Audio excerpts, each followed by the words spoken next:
Sunrise on the Reaping, Part 2, Chapter 10.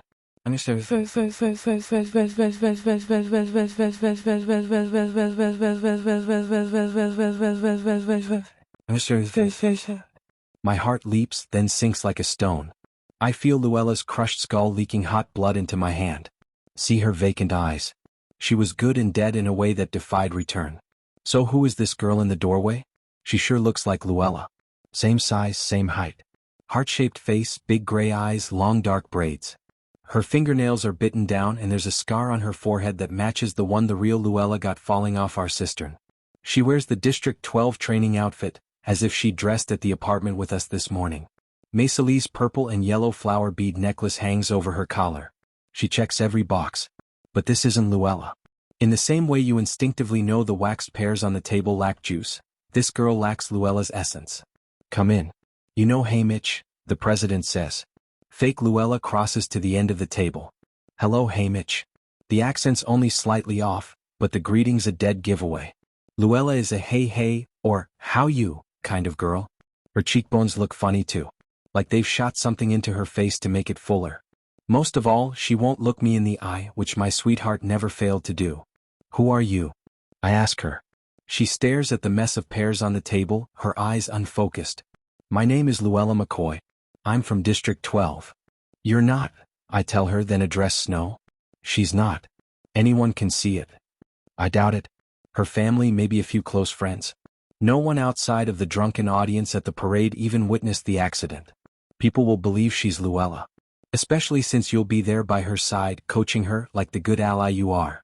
A perfect pair in what I am determined to make a perfect quarter quell. I understand now. The people who saw the crash in person will be told Luella recovered. Incitatus Lumi, the parade master, has been killed for his incompetence. Poisoned by a plate of oysters that Snow somehow survived.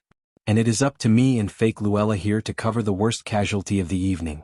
Plutarch hustles into the room with a glass of milk and a plate of rolls. He pulls up short at the sight of Luella. Is that? Luella McCoy, says Snow. Ah, my bread. He takes a big bite of a roll and grunts in approval. Fresh. I think we're done here if you'd like to return our tributes to their accommodations. Luella, this is Plutarch. Hello, Plutarch. Hello. He can't stop staring at her. She's a good body double. We were lucky, says Snow. Yes, Mr. President. She certainly is. This way, kids. Fake Luella and I follow Plutarch down a few halls of ancestors before he speaks again. I did not know about any of this. He just said he wanted to talk to you. Right, I say. Who is she? Best guess, child of traitors. Could be either district or capital. She might not even know herself. No question they've programmed her. Probably drugged her as well. Fake Luella chimes in. Hello, Plutarch. My name is Luella McCoy. I'm from District 12. So, he's going to send her in, whoever she is, and get her killed in the games? I ask. That seems to be the current plan, admits Plutarch. I don't approve of this. You're my hero. I hope I'm just like you when I grow up. Oh, wait a minute, that won't be happening. A peacekeeper van idles at the entrance. I climb in before they can cuff me. Fake Luella crawls into the van and sits on the floor. Hello, Maymitch. My name is Luella McCoy. I'm from District 12. She's going to knock him dead at the interview, I say to Plutarch, then slam the door shut myself. The whole way back in the dark, I'm terrified she's going to touch me. I hate her, and I hate what her presence will require of me, even though I know none of this is her fault. Back at the apartment, Maymitch, Wyatt, and our mentors wait for my return in the living room. When I walk in with fake Luella, a general gasp goes up. I point them out. This is Maymitch and Wyatt. And those are our mentors, Mags and Wyrus. Fake Luella fixates on the toes of her boots. Hello, Maymitch, Wyatt, Mags and Wyrus. But they couldn't have. Wyatt begins. Who are you? My name is Luella McCoy. I'm from District 12. After a long pause, Maymitch says, that's not sleeping in my room. Mags shushes her. Where did she come from? President Snow introduced us in Plutarch Heavensby's library. She's been drugged or programmed or something. We're supposed to pretend she's real for the cameras. I have no idea who she is. She's a stale marshmallow, says Maymitch. We're supposed to sell her. Mags touches fake Luella's shoulder. Are you hungry? The girl shrinks away, then looks up at her, confused. Let's all have something to eat.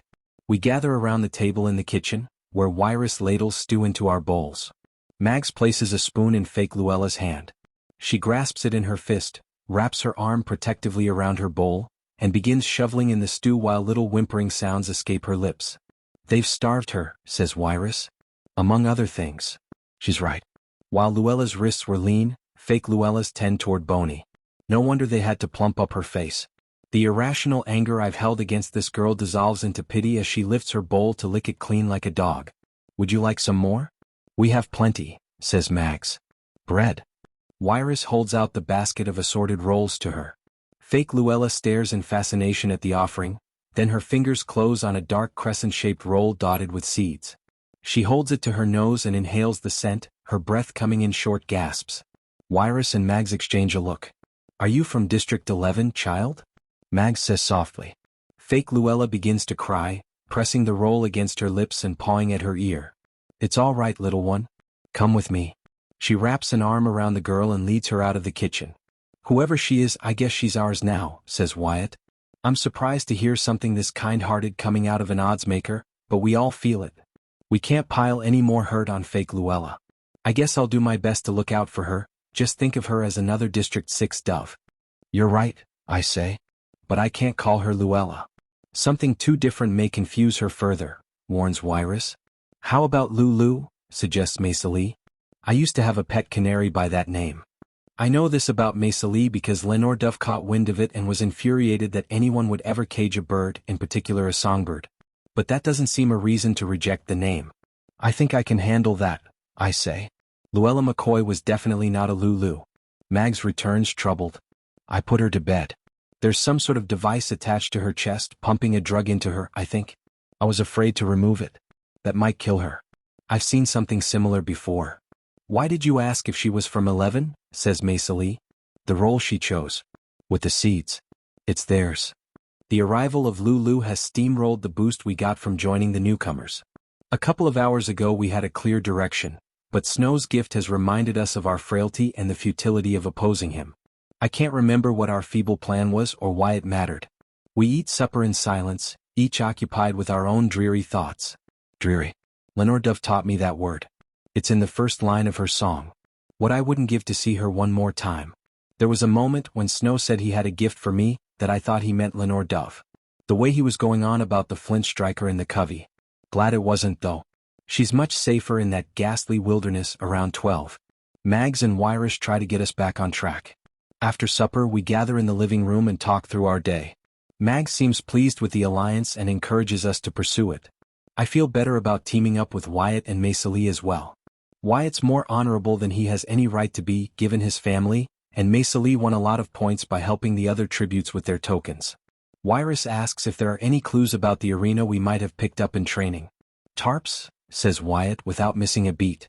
"Like, sheets of plastic?" I ask. "Yeah. Did you see that one lady's booth? All she did was show you different things to do with a tarp. Make a poncho, collect rainwater, turn it into a pack.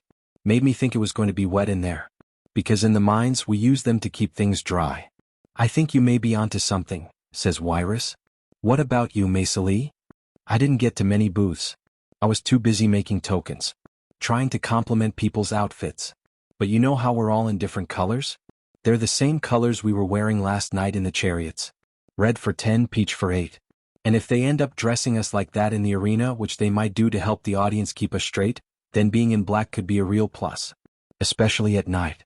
We may be able to move about to gather food or whatever, while other districts have to hide." "Also very good," says Wyrus. "Maymitch, did you notice anything?" "Well, right about now I'm noticing how good Wyatt and Maymitch are at noticing things. I need to pay more attention. But there's this." I tell them about BT and the potato fudging the science part. All I can glean from that is it could be dark and root vegetables might come in handy. If it's wet, like Wyatt thinks, then there may be no dry wood and building a fire for light won't be an option, so we'll have to plug into potatoes, says Maymitch. Wyatt considers this. Or maybe we'll have to dig for food. That's an interesting connection, says Mags. He shrugs. It's no great shakes. I dig for a living. At bedtime we stand outside the girls' room watching Lulu sleep, unsure what to do. I can take your bed, I tell Maymitch. No, she says. It's okay. We could come sleep on your floor, offers Wyatt. Probably closer to what the arena will be like anyway. So that's what we do. Mags helps Wyatt and me haul our bedclothes and some sofa cushions in, and we make up pallets on the floor. Do you think we should practice being on watch? Asks Maymitch when we're all ready for lights out. Good idea. I'll go first. I settle in cross-legged with a blanket over my lap. Mags checks on Lulu one last time, tells us good night, and turns out the lights as she closes the door behind her. After a time, Wyatt falls asleep and starts up the chainsaw. Maymitch's so buried in her covers I can't tell her status. My ribs ache and I lean back on Lulu's bed, stretching out my arms and letting her mattress take their weight. Lulu stirs fitfully, and I hear her murmuring something but can't make out the words. Don't really want to know. It won't be good. Dog-tired, I start to doze off but startle at the feel of frigid little fingers clutching mine. In her sleep, Lulu's rolled over onto her side. She holds on to my hand for dear life, her pulse beating fast like a baby bird's heart. I remember Luella's hand taking mine on the train, and resist the impulse to pull away. It's okay, Lulu, I whisper, sort of patting her side. No one here will hurt you. I could try a lullaby to soothe her, but I don't want to wake the others. Not much of a singer anyway, and I'm supposed to be practicing keeping watch for the arena. I think how Lenore Dove sings to me sometimes. Lonely for her, I close my eyes for a moment and let her voice find me. While I nodded, nearly napping, suddenly there came a tapping. As of someone gently rapping at my chamber door. "'Tis some visitor," I muttered, tapping at my chamber door. Only this and nothing more. I jerk awake. Was that a tapping? Or did I dream it? The strip of light under the door, the numbers on the bedtable clock, even the blinking green light of the device on the wall, a camera? A smoke detector? A temperature controller? Have all vanished. Only the faint glow of the capital city lights through the window blinds keeps the dark at bay. The humming of the apartment has been stilled. No purring machines or soft currents break the silence. Far away a car honks. Then nothing. Under my blanket I sweat. The warm, stagnant air smells like the inside of the cistern and stale supper. And someone's definitely rapping at my chamber door. Gently. I hear the turn of the knob, the brush of the wood against carpet. A figure comes around the door, holding something that emanates a thin beam of light. It's a pair of boiled potatoes connected to a pea-sized bulb. BT raises a finger to his lips, then tilts his head for me to follow. Careful not to wake anyone, I detach my hand from Lulu's and slip out of the bedroom. Moving away from the door, BT and I speak in hushed voices. "What are you doing here?" I ask. BT's slightly short of breath. "I came up the utility steps from the 3rd floor.